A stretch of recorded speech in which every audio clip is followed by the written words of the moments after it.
Hello everybody, I am home. Welcome back to my channel. As promised, I wanted to show you how charming and adorable the little Danville Gardens pop-up center has become. We went there the other day amidst a storm brewing, but it did not stop us. We got out and we looked at every single flower they had. Danville Gardens has a vast array of flowers, annuals and perennials, baskets, ferns, all the dirt and mulch and everything you can imagine. The inside of the building wasn't completely filled up yet, but they were getting on it. They were trying to, get open before Mother's Day, so they kind of hurried it. But boy, it was well worth it, and we're going to really like having this new building. And it's, like I said, their pop-up center. They have a bigger garden center down the road. So hubby and I, we headed north on Route 1 towards Hoopeston, Illinois, and Rossville, where we were going to decorate some graves. And there was a fierce storm up ahead with tons of rain and wind, but it seemed like as we got closer to it, it headed on east, and we never did get any rain or wind. So as you can see here in a little bit, it cleared up really nice as we moved into Rossville, Illinois, which is a little town my mom and her sisters and my grandma and everybody lived when I was a little girl. I lived there for a little while before I moved, and it's a beautiful little town with little light posts, and everybody keeps their properties really nice. They have beautiful old homes along the main street. And when I was a little girl, I guess my grandmother was a cleaner for a lot of those houses. She cleaned houses and she wallpapered. Now, Rossville used to have both sides of the street was just full of antique stores, but they had a terrible fire one year and it tore down one whole side of their street. But they still have a lot of little shops and a little gas station, and this is the old church that my grandma used to go to. My mom and her used to go to tag sales on Saturday and buy fun stuff. And it's in bad shape. I imagine they're going to tear it down, but I always have to go by and look at it. Just thinking about my mom and my grandma going in there on Saturday mornings to go to the thrift stores. And of course, the whole town's just full of beautiful big houses, some of the biggest houses I've ever seen. And I'm sure my grandma had something to do with each of these houses as she cleaned and wallpapered for people. I thought this was a cute little idea. It's like a little gazebo made out of a silo. And then, of course, we went back to my beloved Man's Chapel in Rossville. If you haven't seen I think it was like my second video called Memorial Day at Man's Chapel, you need to go back and look at it, and it'll explain a little more about it. It's one of my favorite places on earth. My mom and my grandma and aunts all went to church there, and I got married there. And this little church just means a whole lot to our family. And like you can see in the clouds, the storm passed, and it was just the most beautiful day, and there was a little cool breeze, and it was really nice. Even the back of the church is pretty. We drove around, and this is the first time ever in my whole life I've seen grass growing at Man's Chapel. They always have perfectly manicured lawns, but we've had so much rain lately. I imagine it's been hard for them to keep up. But we drove around and looked at all the angles of the church, which I always do, even though I've looked at it a million times. And I think about these old bricks that were made in the 1850s to build this church. It's amazing. And there's this little piece of land right across the street from the church that I told my husband, wouldn't it be neat to build a little, like, two-room cabin there and have a big window overlooking the road that goes to the church, and you could look out your window and see Man's Chapel every day? Wouldn't that be great? Anyway, all the piney bushes were blooming, and they were beautiful. And I really am sorry about the grass. I've never seen it like that at Man's Chapel. It kind of surprised us, but like I said, the rain. And at my mom and dad's grave, we have these little cement urns on each side, and I always put artificial flowers in. But this year, I planted vinca vine, and I'm hoping that it fills out and fills the whole pot, and I won't have to put any little silk flowers in. But I think it's going to fill out and look really nice eventually, but that takes a while to take root. And there's another little angle of the church. We just drove around and talked about it and enjoyed it. I could sit at Man's Chapel all day. I've drawn pictures of it and painted it, and I just love it. I've written stories about it, poems about it, and I'll just keep loving it. I love this little church so much. It's embedded in me. Then I came home and I pulled this little rose out of the ground and put it in this pot, hoping to grow it a little bigger, I put it on this little table that you saw that I thrifted, and this little lamp that was also thrifted. It has a heavy base, but if it gets windy, I do take it in the house because I don't want it to blow over. But I sit out there a lot of evenings and turn on those little lamps. And then I wanted to show you another thing that I found on the curb that day that they threw all that stuff out from that house that they tore down.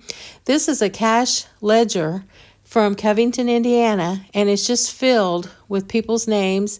It's the dairy and the things that people bought, like dairy and flour and cornmeal. It's got their names, and it tells how much they paid for stuff. It was like 20 cents for a pound of flour, and here's the cream account. Things sold. Can you imagine? Everything was written back then. And I can't find one single date on this whole book, but you can tell it's really old. And it's so interesting to see the price of buttermilk and flour. And a couple videos ago, I showed you this big plant that I dug up out of my yard, which I knew was a weed, and I planted it in a pot because I loved it. And my friend Carl Taylor informed me that yes, it was a weed, and to get it out of that pot. And the other day, it finally kind of started wilting, so I saw a little clover come on it, so I threw it out. And then I was thrifting, and I thought these were kind of silly looking little frogs. I thought they were ceramic, but they're candles. And then I spotted this. I can't remember what the color is, but it's a Carnival Glass toothpick holder. And then I saw this purse. I used to buy these vintage purses from my beauty shop downstairs, but I quit buying them because I have so many. And I know it's not Easter, and it's well past, but I found a huge bag of these eggs, and they may have come from the dollar store. I don't know, but they were so pretty, and they go so well with everything that I decorate with at Easter time. And it was 99 cents for a huge bag of them. So I came home and took some pictures for you guys, and I'm putting them away with my Easter decorations, but I just thought they were really pretty. They look a little bit like glass and metallic, and I put them on my silver trays, and they were so pretty. So you got to think out of the box when you're thrifting. Like these pillows, they had these beautiful Home Goods pillows for $2.99, and those are really expensive at Home Goods. I didn't buy it, but this little picture I thought was adorable. It was newer. It wasn't old. And then they had a copper collection someone must have donated, and it had some good copper and some real bad copper. It wasn't even copper. The stuff on the left is not real copper. The stuff on the right is. You can tell the real copper's more copper colored, and it's heavier. And then the lighter color that's almost pink, it's not good copper. But I have this little copper thing, so I didn't buy it. And then I found this mercury glass lamp at Goodwill. Guys, I don't need a lamp, okay? We all know that. But I turned this baby over, and it was $2.99, and I could not pass it up for $2.99, and I already knew where I was going to put it, so I got it. And then they had flags. They were like 59 cents, and I use a lot of flags in my outside decor, so I purchased all the flags that they had because they get kind of yucky after they've been outside a while, and I like mine to be stained and looking older, so I don't mind that, but I like to change them every year, and so I got those. Then I found this gigantic, I mean, you can tell it was the width of my basket, almost 3 feet wide, and I believe it was an antique basket, and somebody's painted the blue part on there with some stars, I guess. It was fantastic. And I had it in my cart, and I thought, Marcy, what are you going to do with that? You're just going to be able to set it on your porch. You don't need another basket, especially a huge basket. I would have painted over that navy blue, the white part, or I would have just tried to take that off. And I finally decided I didn't need that basket, and I kind of regret it. I really do. And then somebody had taken an old antique oil lamp and did drip painting techniques on it, and they ruined it. But I thought I'd show it to you. I thought, well, who would have done that? They just let the paint drip all over it, and it's going to need some work. And then again, my Aunt Kathy and my Aunt Susie, they had these glasses when I was growing up. I just thought it was kind of made me think of them. And they had this big crystal bowl that I loved. But I'll tell you what, if you saw how many crystal bowls I have, because nobody wants these things at the thrift stores. They're $2 or $3, and nobody wants them, so I've drug a bunch of them home. And I didn't buy this one, but it was gorgeous. Then they had these little real heavy votive cups that I thought were just regular old glass, but when I looked on the bottom, they said Mikasa. They were Mikasa votives, I believe. I didn't buy them because I've got a ton of votives, but I imagine they're pretty pricey, and they were so heavy and they were so beautiful, and I didn't buy them. And they had a lot of milk glass. I have a friend that collects milk glass, but I didn't get her any because I never know, what pieces she really wants. But if she goes up there, there's somebody's donated a bunch. And they had these big vases, a lot of grapes. And then they had these cute little, I would call them votives. They might have been toothpick holders, but they were more like little tiny cups, probably votives. And they had this beautiful Alfred Meekin ironstone bowl, probably from the 1800s. And all those little spots inside it, I rubbed them off and they would come off. But this goes with my aesthetic at my home, believe me. But I have so many ironstone pieces. I just didn't need another bowl. Look at that beautiful design embossed on it. And they're old and they're beautiful, but I didn't need it. And then this little bowl I thought was so pretty. I've always been a sucker for anything with roses on it. And this pretty little tray, I thought, I could put that in my vanity and put soap on it. But I passed. And then they had these plates, pretty much a whole set of them. So beautiful. But Marcy's got a lot of rose dishes, so I passed. But I just had to show you guys. And then this big platter was beautiful. But, of course, you just can't have everything. They had this little salt. I don't think it was an old salt container, but it had a big chip right in the front, so I didn't even go near it. And it was cheap, but I don't think it was antique. I think it was a reproduction. And then with the big chip, it was a no. Then I found this big bowl that was made out of metal and looked like branches, and I thought that would look neat in my son's apartment, so I picked that up for him. And then they had this big tray that had the most beautiful pattern in the bottom. It looked like water in a pool, but I didn't need another tray, but it was a big one and it was really nice. Then I saw this casserole dish with a cabin or a colonial house on the edge of it. It was an older casserole dish, and I'd never seen that pattern before. Let me know in the comments if you've ever seen it. Then I thought these were pretty. I meant to look them up. I think they're newer, maybe a Kohl's item or TJ Maxx, but I thought they were really pretty. But I didn't get them because I don't need another pattern in all my collections, but they were really pretty. Then apples and pears. These were heavy apples, and I didn't buy them. I usually buy them and put them in my wooden bowls, but I have so many I didn't need them. But if you're looking for something like that to put in glass bowls or wooden bowls, always check out the thrift stores because they always have them. Then I thought this was a neat sign. Couldn't say that any better. And of course, everything that makes me happy was right in my face that day. This is one of my plates that I have in a whole set, and I was going to get it, and I turned it over because it was standing up kind of tall, and someone had glued a candlestick to the bottom of it and made it into a cake stand. And it had a hairline crack running through it, and I was trying to decide if I could pry that loose, and I think by the time I pried it loose, it would have cracked.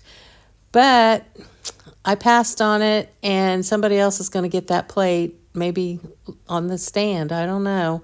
And then they had the meat platter in another pattern that I absolutely adored, and I don't have a meat platter in the blue and white, so of course I had to bring that home. And this is it sitting in my cabinet. I have a big mustard cabinet, and this is a picture of my dad when he was a baby. I just nailed it to the back of the mustard cabinet, and it shows, because I don't have any doors on the mustard cabinet, and my dad's birthday was yesterday, so I thought I'd show you guys his picture. And this is the little Carnival Glass toothpick holder, is how they described it on the internet, and it still has the Imperial label on it, so I know it's vintage. I cleaned it all up. I think it's just strikingly beautiful. And then it made me realize, I kind of walked through my house and I had several. I thought, wait a minute, I've got several little toothpick holders. And I actually bought this thinking it would make a nice little votive. But here are some of the toothpick holders that I've picked up. Nobody wants these either when I'm thrifting. They're usually a quarter, 50 cents, and they're all old. People just don't have toothpick holders these days. If they do, they're just still in the box.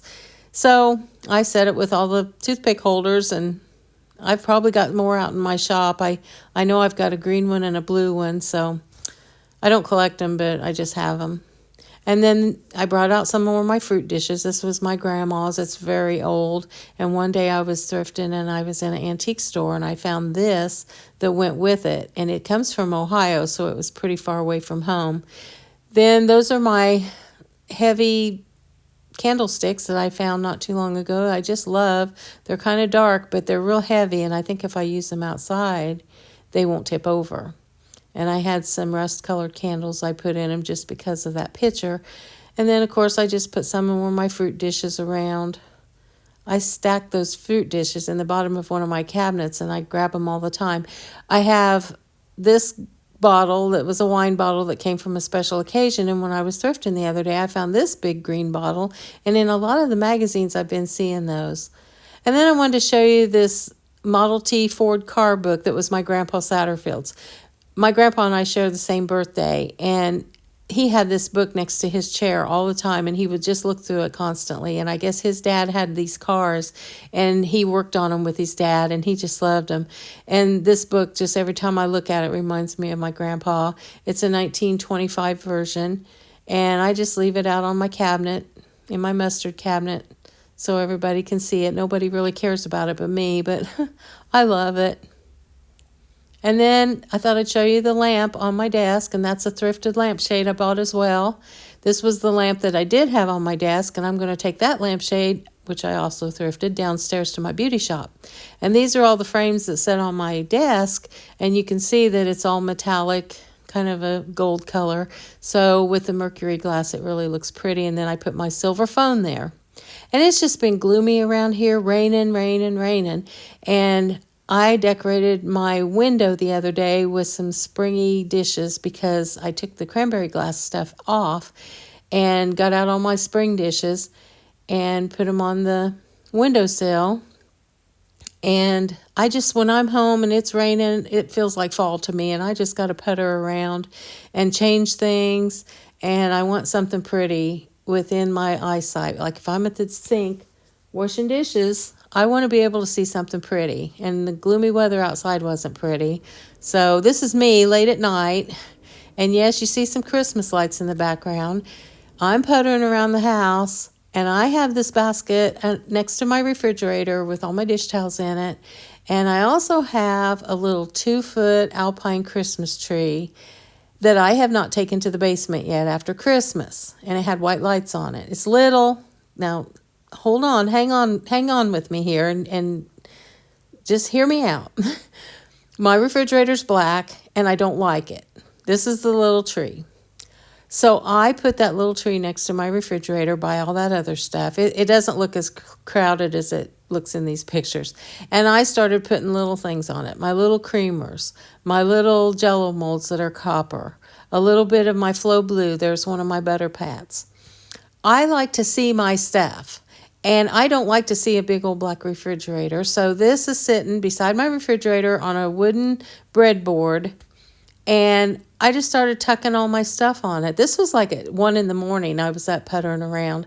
It was raining so hard, and I was having fun. And this may stay like this for a week. It may stay there for 6 months. Who knows? I love it. It gives a little warm glow at night when I'm in the kitchen or when I walk through. I love it. I can see all my little pretties. That's the little 4-inch cake stand that I found recently while thrifting. I just tucked it in there. I might be kind of crazy, but I like it. And I enjoy walking through there and seeing all my little things. So I went around the house and found all these little things. That's my Mother's Day card for my boys. And I just made me a tree.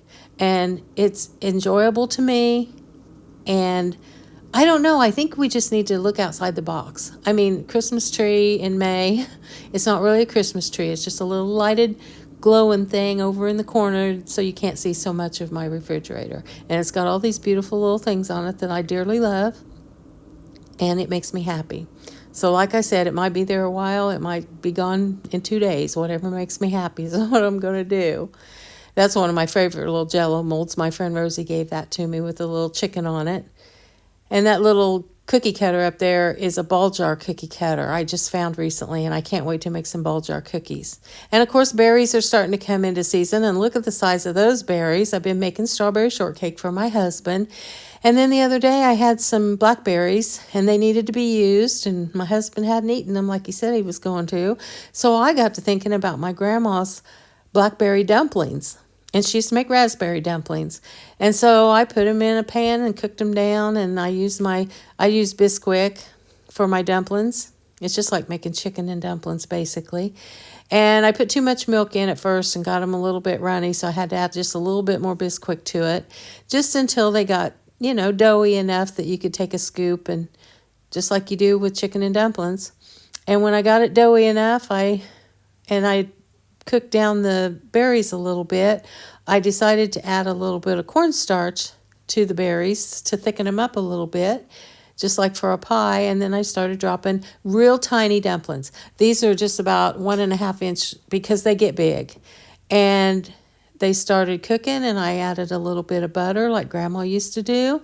And I'm telling you what, I don't like this kind of thing. I don't like those kind of berries. I grabbed these bowls that my sister-in-law Bev had given me because they're kind of a raspberry color. And I don't like this kind of food, but my husband does, and everybody I know does. So I made my husband a bowl of the berries, and I put ice cream on top. And if you guys happen to be near a Payless or a Kroger and you like vanilla ice cream, try their Vividly Vanilla ice cream. I do like ice cream, and that's the best vanilla I've ever had in my life. And then I topped it with a little bit more of the thickened berries and popped it down in front of my husband, and he loved it. And I took my friend Rosie some, and she loved it. And it was a great day for them. So I want to thank you guys for stopping in and seeing what I'm up to. I've got so much stuff to do. This video got kind of long, but I love you guys, and I can't wait for you to see the next video because it's going to be great.